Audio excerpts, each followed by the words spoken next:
El sistema bancario estadounidense está nuevamente al borde de un colapso.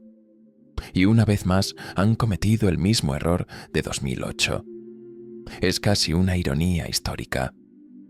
Pasamos décadas estudiando las crisis pasadas, pero parece que nadie realmente aprende de ellas. Solo que esta vez el problema es mucho mayor. La burbuja que se está formando ahora es mucho más amplia, más silenciosa y mucho más peligrosa. En el video de hoy, quiero mostrarte lo que realmente está detrás de esta nueva bomba de tiempo financiera. Porque a diferencia de 2008, no habrá rescates pagados con dinero de los contribuyentes. Ahora, quienes pagarán la cuenta son las propias personas que confían en el sistema. Y créeme, eso es más aterrador de lo que parece. Estamos a punto de entrar en la era de los llamados bail-ins, una política que permite a los bancos asumir legalmente el dinero de sus propios clientes para cubrir pérdidas. Asimismo, tus depósitos pueden ser usados para salvar al banco, y no podrás hacer absolutamente nada al respecto. Por eso entender lo que viene por delante es esencial. Esta vez, la crisis no será causada por hipotecas subprime, como en 2008. El enemigo ahora es otro, mucho más complejo: el mercado de derivados. Para quien no lo sepa, los derivados son básicamente apuestas, contratos financieros altamente apalancados que mueven cantidades inimaginables de dinero entre bambalinas en la economía global. El inversor Warren Buffett llamó a estos derivados armas financieras de destrucción masiva. Y no fue por casualidad.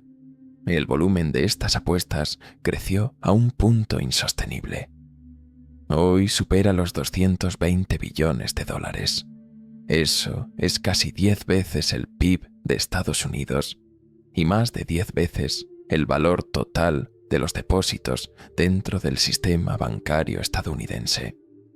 Mucha gente cree que después de la crisis de 2008 los organismos reguladores resolvieron el problema. Pero la verdad es que solo escondieron la basura debajo de la alfombra. El riesgo no desapareció, evolucionó, se volvió más complejo, más grande, y ahora está enterrado bajo capas de ingeniería financiera, hechas justamente para disfrazar el tamaño real de la amenaza. Estamos hablando de cientos de billones de dólares en apuestas interconectadas, basadas en deudas y apalancamiento extremo.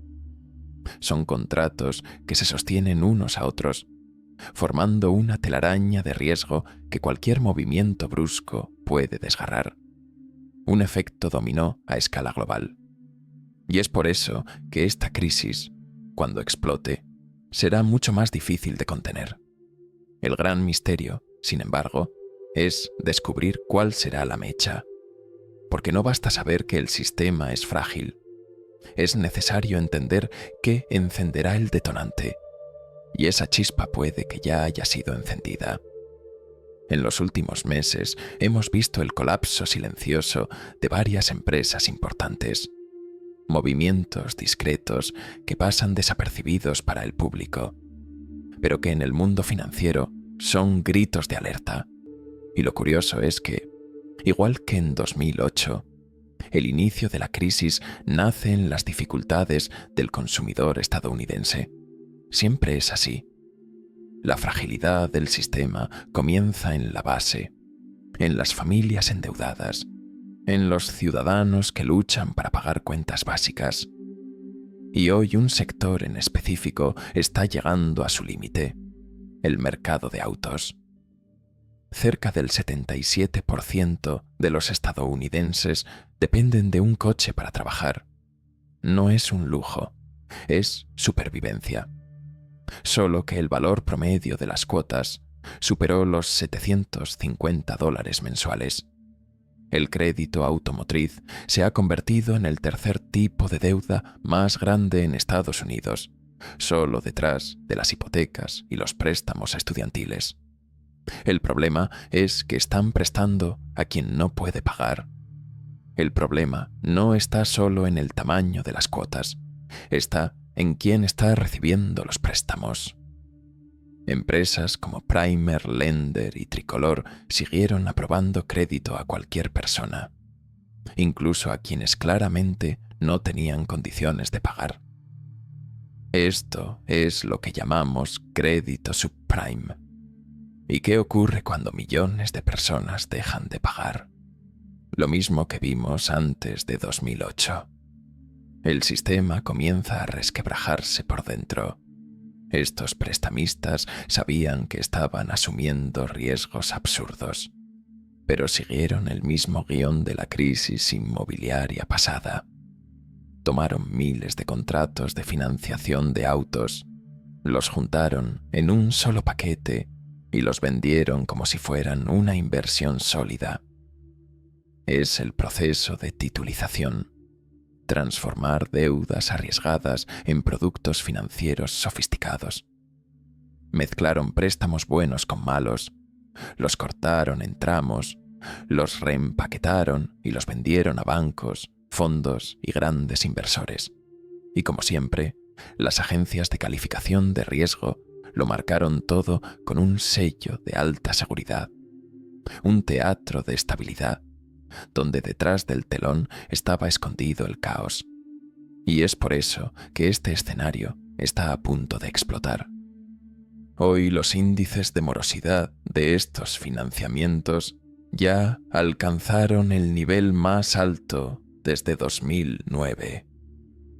Y esto es solo la punta del iceberg, porque el problema real no está en cada contrato aislado, sino en las decenas de capas de apuestas hechas encima de ellos. Cada falla en un préstamo genera una reacción en cadena que afecta derivados, fondos e instituciones enteras. Y es exactamente por eso que Warren Buffett comparó los derivados con armas de destrucción masiva. Cuando uno de estos contratos implosiona, no cae solo. Arrastra todo lo que está conectado.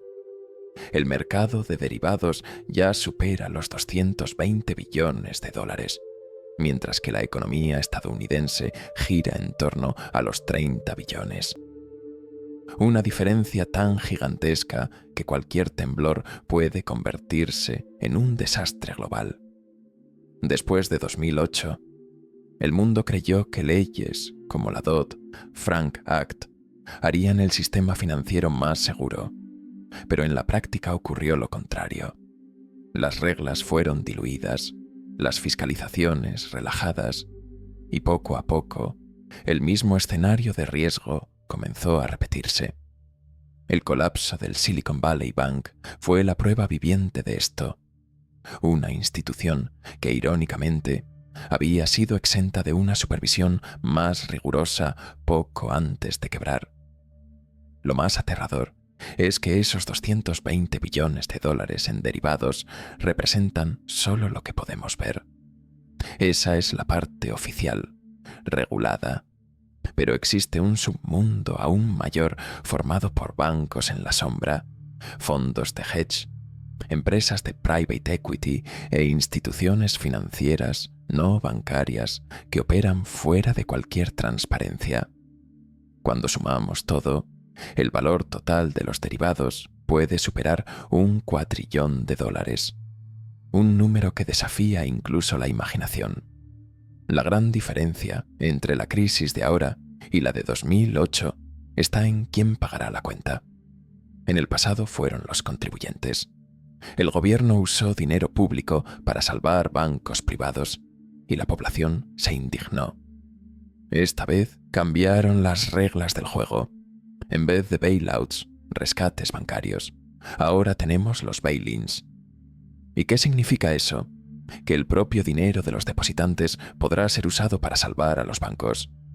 Así es. La ley estadounidense permite que, en caso de quiebra, un banco utilice el dinero de sus cuentahabientes para recapitalizarse. Es decir, su saldo puede ser convertido en acciones de una institución quebrada. todo de forma legal. Y lo más perverso es que esto no es una hipótesis distante. Es una estructura jurídica ya lista, esperando solo el próximo colapso para ser activada. Y si estás pensando que tu dinero está protegido por el FDIC, vale la pena conocer la verdad. El fondo cubre apenas alrededor del 1,3% de todos los depósitos estadounidenses. Existen más de 20 billones de dólares en depósitos, y el FDIC simplemente no tiene capital suficiente para cubrir ni una fracción de eso. Si un banco grande quiebra, no hay garantía de que contenga la avalancha. Si crees que esto es solo una teoría distante, piénsalo de nuevo. Este tipo de confiscación ya ocurrió, y no fue hace tanto tiempo. En 2013, en Chipre, 2 de los bancos más grandes del país quebraron. La solución impuesta por el gobierno fue simple y brutal. Cualquier persona con más de 100.000 euros en la cuenta vio la mitad de su dinero ser confiscado y transformado en acciones sin valor. El banco fue salvado, los ciudadanos arruinados. 7 años después, en 2020, Líbano vivió una pesadilla similar. Ante una hiperinflación catastrófica, el gobierno congeló todas las cuentas bancarias de la noche a la mañana. Durante 2 años enteros, las personas no pudieron retirar ni un solo centavo, ni siquiera en el cajero automático. Y cuando finalmente pudieron, descubrieron que la mitad de lo que tenían había sido confiscado. Los bancos sobrevivieron. El pueblo lo perdió todo. Estos casos no son excepciones. Son ensayos de lo que puede repetirse en cualquier lugar. Cuando el sistema entra en colapso, quienes cargan el peso son siempre los mismos: los ahorristas, aquellos que confiaron sus economías a un sistema que solo es estable mientras exista confianza. Y esa confianza se desmorona con cada nuevo dato, con cada nueva quiebra silenciosa. La alerta es clara. Esto no es más una predicción apocalíptica. Es una base legal ya vigente en Estados Unidos y en varias otras economías de Occidente, incluyendo Reino Unido, Europa y Australia. El mecanismo está listo. Lo que falta es solo el gatillo. Y cuando se active, el dinero de millones de personas podrá desaparecer de la noche a la mañana, como ya ocurrió antes. Pero hay una salida, y es la misma que los más atentos han usado en todas las crisis de la historia: proteger el poder adquisitivo con activos reales. El oro y la plata no pueden imprimirse, ni confiscarse, ni congelarse. Son la forma más antigua y resistente de preservar valor en tiempos de colapso monetario. Es eso lo que separa a quien observa la crisis de quien es devorado por ella. La historia se está repitiendo, pero con un nuevo disfraz. Lo que antes era un colapso visible, con titulares, protestas y pánico en las bolsas, ahora se infiltra silenciosamente por dentro de las reglas del sistema. Crearon leyes para que el robo pareciera legítimo y lo llamaron reforma financiera. La verdad es que el sistema bancario aprendió a sobrevivir, pero a costa de quienes confían en él. Muchos aún se burlan diciendo que todo esto es teoría conspirativa, hasta el día en que abran la aplicación del banco y descubran que el dinero desapareció. Y entonces será demasiado tarde, porque cuando empieza el pánico no hay tiempo para correr. Las puertas se cierran de un día para otro, y solo quienes se prepararon de verdad logran atravesar el colapso sin ser aplastados. Por eso, proteger tu patrimonio no es paranoia, es prudencia. Igual que en todas las grandes crisis, desde Alemania en 1923 hasta Argentina en 2001, el oro y la plata siempre han sido el último refugio del valor real. No dependen de promesas de políticos, ni de sistemas que viven de la ilusión. Son el ancla en medio del caos. El colapso que viene no será solo económico, será de confianza. Cuando las personas perciban que el dinero en el banco es solo un número en la pantalla, la corrida comenzará y en ese momento el poder cambiará de manos. Quienes entendieron el juego antes tendrán libertad. Los que se burlaron dependerán de la piedad del sistema. Así que, antes de que la próxima crisis muestre quién tenía razón, recuerda, la historia no se repite por casualidad. Se repite porque las personas olvidan. Y al final, quien sobrevive no es quien confía, sino quien entiende lo que está en juego.